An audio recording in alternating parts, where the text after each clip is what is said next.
Hey, everybody, it's Natalie Bencavanga, and thanks for joining me for another Facts Over Fear. We are going to be talking a little bit about some missing links and the things that connect us to hopefully a better tomorrow. So every year, thousands of mothers in the United States face preventable health complications simply because they have to go back to work too soon. Studies show that access to paid leave reduces postpartum depression, improves infant health, and even lowers maternal mortality rates. The connection is clear. When we invest in paid leave, we invest in the lives and the health of mothers and babies. But here in Western Pennsylvania, that link is especially urgent, with approximately 1 in 4 employed new mothers having to return to work within just 10 days of giving birth, which is astounding to me. Many are forced to choose between financial survival and health recovery or bonding with their newborn. So the state currently lacks a statewide universal paid family and medical leave program here in Pennsylvania, meaning a large share of new parents don't receive wage replacement during this critical postpartum period, as if it isn't hard enough already. So what can we do? Joining me today is Sarah Jan Hines. She is the Senior Director of Policy and Advocacy at Maternity Care Coalition. Sarah, thanks so much for being here. Thanks for having me, Natalie. I'm excited to have a chat tonight. Yeah, absolutely. It's interesting because you and I have been working together behind the scenes on what is going on here in the state of Pennsylvania around paid leave and the Family Care Act specifically, which we will get into a little bit later. But I wanted to focus first on the broader connections between maternal health and paid leave. So how does access to paid leave influence maternal recovery after childbirth?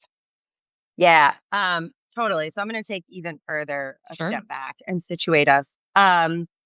So two things at the same time are true. One is that the United States is one of 2 countries in the world that doesn't have a national paid family leave program or paid maternity leave program.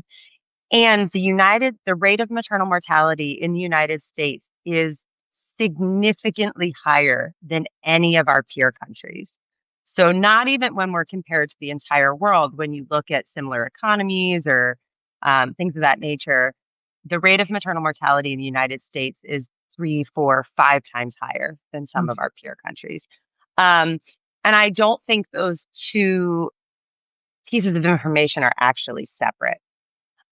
So in the United States, when you have a baby, you either live in a state that offers paid family and medical leave, which is great, or you have an employer that offers the benefit, also pretty cool. But the vast majority of folks who are having babies don't have access. And so what people do is if they have it available, they take FMLA, which is unpaid leave for 12 weeks. Sometimes people scrap together sick time or vacation time. The thing about that is that if you've ever had a baby, you know that once you go back to work, you need that time because the baby has to go to the doctor and the baby's sick, right? So it's like this never ending cycle. So most folks just end up going back. And it's a system that intersects with other systems too, Natalie, because, most childcare centers aren't able to even take a baby before they're 6 weeks old, right?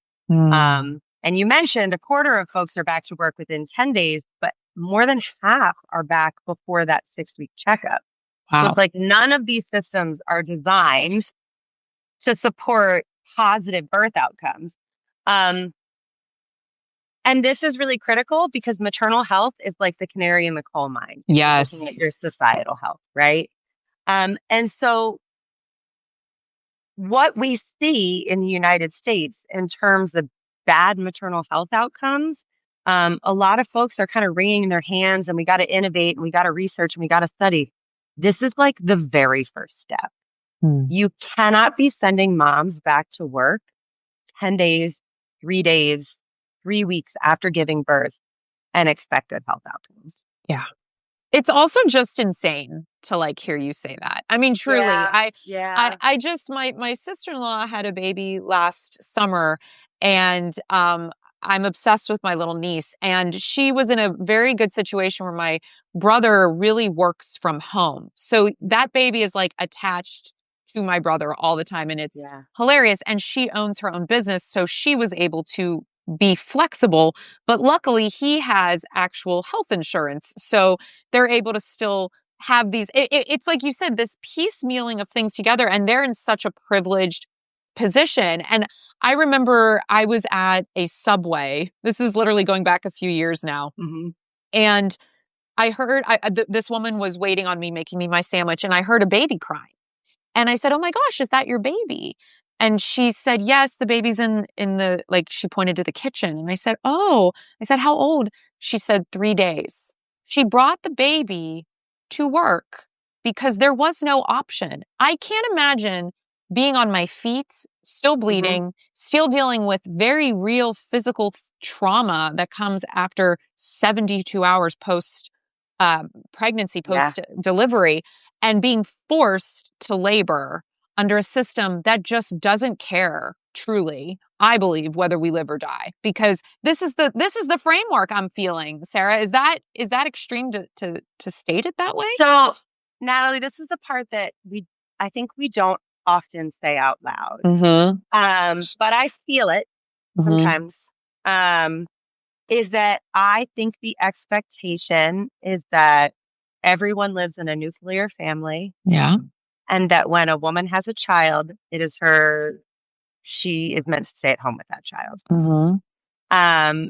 And that's why I think we still haven't fixed childcare. I think that's why we still don't have paid family and medical leave, because I think it's a societal thing that Yeah. maybe folks know they're not supposed to say out loud anymore. Mm. But there's still this belief. And it's wild in this economy. I think the idea of a family being able to survive on one income, if you are fortunate to have two earners in your household, is just not reasonable. Right. It's not reasonable for most Americans.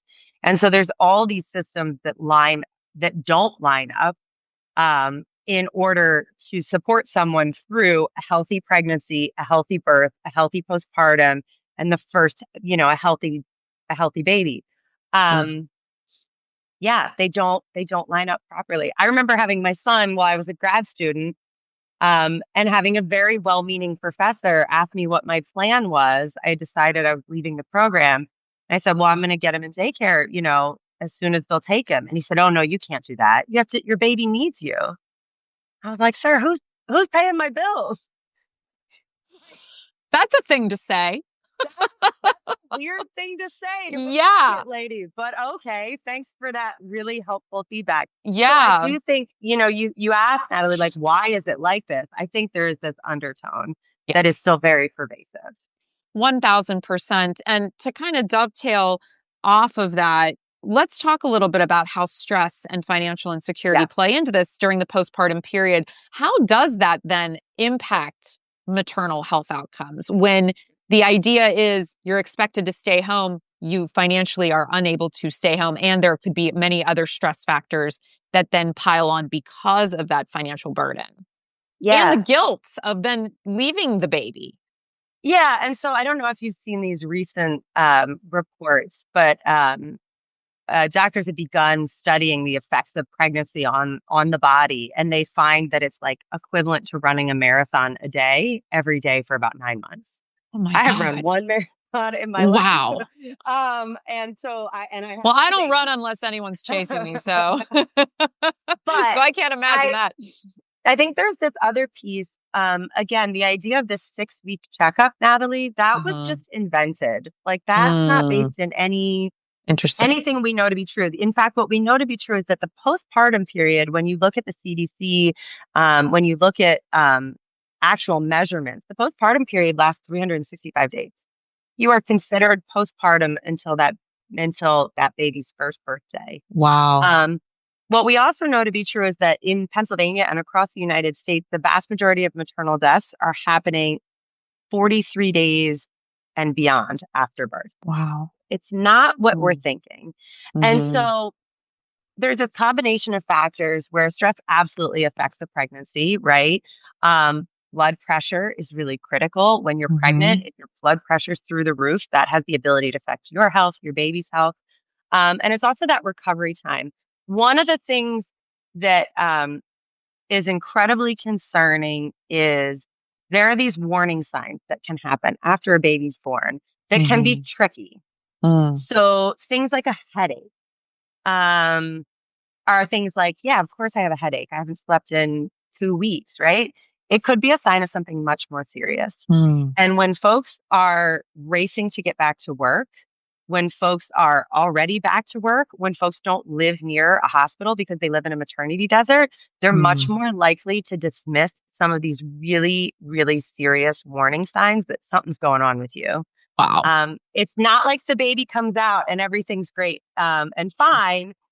Your body is still going through a process, as is your baby's. Another fact that we talked a little bit about is that in the state of Pennsylvania and like most states, it's actually illegal to separate a puppy from its mother before they're 8 weeks old.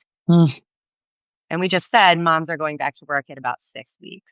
And so that separation from baby can be really, really tough on both mom and baby when it's too soon, right? Yeah. Nobody's like, again, my kids were both in childcare at 3 months. That's what worked for my family. But with my daughter, I had the time with her. I had that time to rest, recover, build a bond, get good at breastfeeding, get to know her, figure out what her deal was.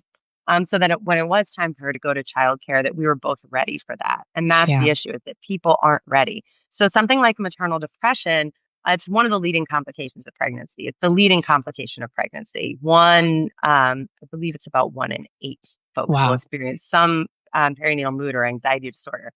When individuals have access to paid family and medical leave, the likelihood of that experience goes down by about 30%, which is significant. Yeah. That is so significant. 28%. Yeah. So that was what I was going to ask you, is what are the differences that you've seen between, people who have gone through pregnancy that have access to paid leave in certain states as opposed to those that do not? And that to me is a huge indicator. It's a big one. Right. If that was the only statistic, I would be like, this is reason enough, like that we all need paid leave. My gosh. Are there any other things? Yeah. So the other thing that we see when folks have access to paid leave, we see increased breastfeeding rates, which can be really great if it's the right choice for you and your family. It's less expensive, obviously. And there's some benefits that baby can get from breastfeeding in terms of immunity. There's benefits for mom too. And so when folks have access to paid leave, they're more likely to initiate breastfeeding. They're also more likely to stick with it if it's working for them. A lot of people, what we find is like, well, I'm going to be back at work in 6 or 7 days. I'm not even going to try. I'm not even going to bother. And whatever your baby gets when they're a baby is great. But if you're trying to breastfeed, there are definitely benefits for mom and baby. Can I ask you a question? Because I had read about the lobbyists that are pushing for us to not have paid leave. And this was shocking to me, Sarah. I didn't know about this, but that formula companies push and lobby against paid leave initiatives because they're like, yeah, that'll be bad for business. I triple checked that because to me, it felt so sinister. I was like, this can't be true. Silly Natalie. Of course it's true. But can you elaborate a little bit on the impact that lobbyists are having on things like paid leave as it pertains to this issue in particular? Yeah. So there's actually some awesome formula companies that are active advocates for paid family and medical leave. Love them. But good. Some of the larger ones are massive corporations and they're interested in their bottom dollar. And what we tend to see, that's a bit of an outlier, and it is outrageous, but it's a bit of an outlier. What we more frequently tend to see is folks claiming to represent business interests. They say businesses couldn't possibly figure it out, which is great and hilarious because they figured it out in 13 other states, Washington, D.C., and every other country in the world. I always feel like when I'm having this conversation, Natalie, I feel like I'm talking to my kids where I'm like, yeah, sometimes when something's new, it seems kind of scary, but then you try it, it actually works out okay. Then you see it's good for you. It actually is okay to try scary things. I try not to be that condescending, but you can with the business owners. It's fine. It's not actually the business owners. The business owners are either, they already offer it. Yeah. A lot of the times they want to be able to offer it. They're just trying to figure out how to make it work. There's Yes, of legitimate course. questions Of about course. And how does this completely fair work? questions. Right. Yeah. Completely fair questions. But again, when it goes back to moms and maternal health, um, we know that when someone has access to paid leave, they're much more likely to return to work after their baby is born. And they're also much more likely to return to the employer they had before the baby was born. Wow. Which is like really significant, right? Because Yes. I don't want to hear anything about workforce issues when you're not supporting half the population in being in the workforce. Right. So again, it comes back to that question of like, do y'all just think women aren't supposed to work? Because that's just not, it's 2025. Like that's not a reality. Right. Yeah. Yeah. So let's layer this a little bit too when we're talking about maternal health outcomes. In particular, can you talk about some of the issues then that come into play with systemic racism? Yep. So hopefully folks know, they should know that women of color, specifically Black women, are significantly more likely to experience maternal mortality or a severe maternal morbidity. In the state of Pennsylvania, it's approximately the disparity is significant.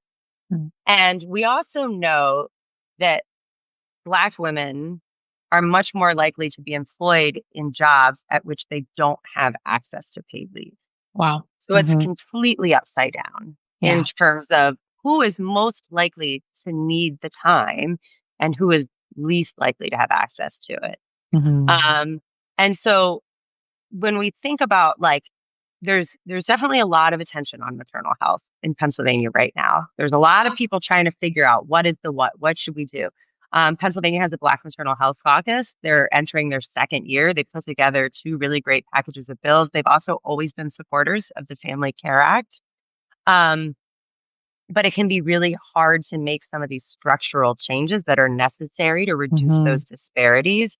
But I started saying to many lawmakers that I don't want to hear a word out of their mouth about maternal health unless they're starting with paid leave. Okay. That's it. That's like first place. So let's circle back then to the top of this conversation about is this the missing link? And we know that Pennsylvania is getting pretty close to passing the Family Care Act, which is our paid leave program. Can you expand on that a little bit and talk about, what are you seeing in terms of the strides that have been made and the challenges that we're still facing to get it over the finish line? Absolutely. So in terms of the strides that have been made, we've seen we've definitely seen a shift in attitude. I think before I started working on this bill, again, people thought of it as a personal problem, or people thought of it maybe as an issue that only Democrats cared about. I definitely think folks collectively experiencing the pandemic together may have shifted some perceptions. But what I have overwhelmingly found is everybody knows somebody who's had a baby. So whether it's, an older male lawmaker, well, his daughter recently had a baby, or his daughter-in-law, or, someone in his community that came to him seeking help. And I actually find that there is much more openness to understanding that this is just common sense. And you see that reflected in the bipartisanship on the bill right now. You see we have bipartisanship in both the Senate and the House. What we struggle with in here in Pennsylvania is we struggle with doing the big things. So paid leave feels like a big thing, right? It feels like a big thing. And I see that true, that can also be true in the maternal health space. The Black Maternal Health Caucus put together a great package of what should be slam dunk bills.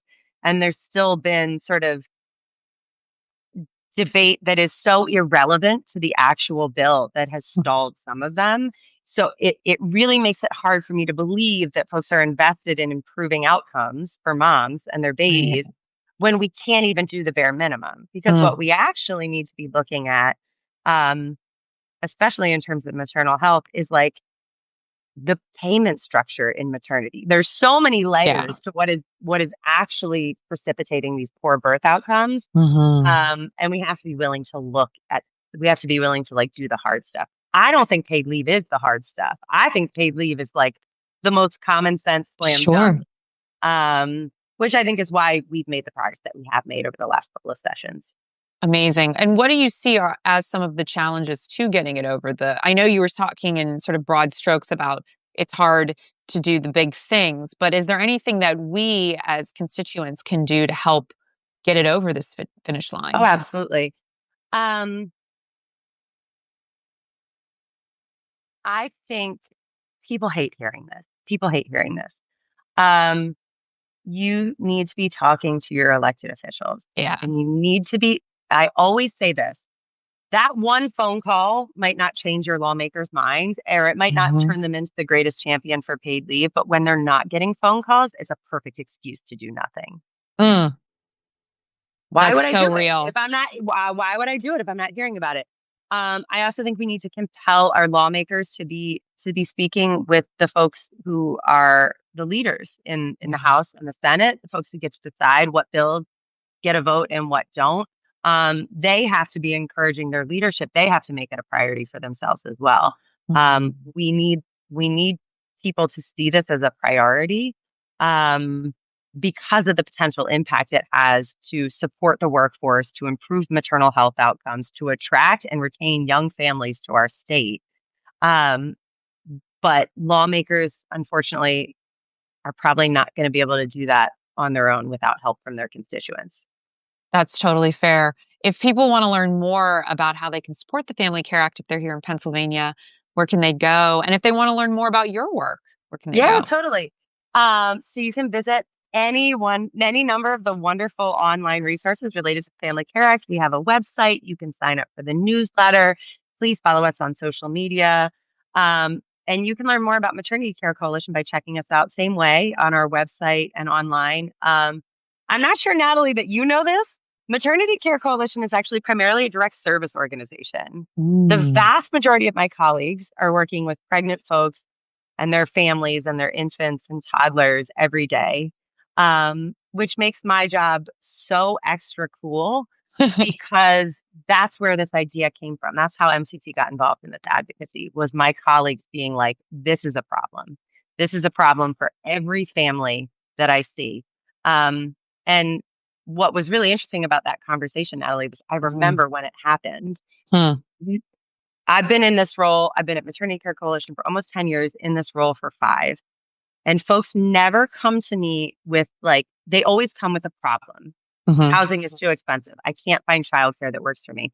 And this was the first conversation I sat in where I watched colleague after colleague say, if my clients had paid leave, this would be different. Paid leave would fix this problem. They wouldn't have to think about this if they had paid leave. And that's when the switch really got flipped for me, where I was like, we need to be way more engaged on this because this is the missing link. Well, I'm so glad that you are. Honestly, I'm so energized every time that I get to be a part of those coalition calls and hear you just speaking out on what needs to be said and doing it in a way that calls people in and builds community. And Sarah, I'd love to have you back on. There's so many topics around maternity care. Yes. There's so much to talk about. Yes. I mean, things happening nationally that we could weigh in on. And of course, here in the state of Pennsylvania. I appreciate you so much. Thanks so much for being in conversation with me and hanging out and doing a Facts Over Fear. Of course. Thanks for having me, Natalie. Absolutely. Thanks to everybody who joined on and watched us live. You can also play this back later. I'll be posting it here on YouTube, on Spotify, everywhere. And there will be clips everywhere too. So be sure to check it out in the coming days. And as always, everyone, until next time, please take care of yourselves and each other. Have a great night.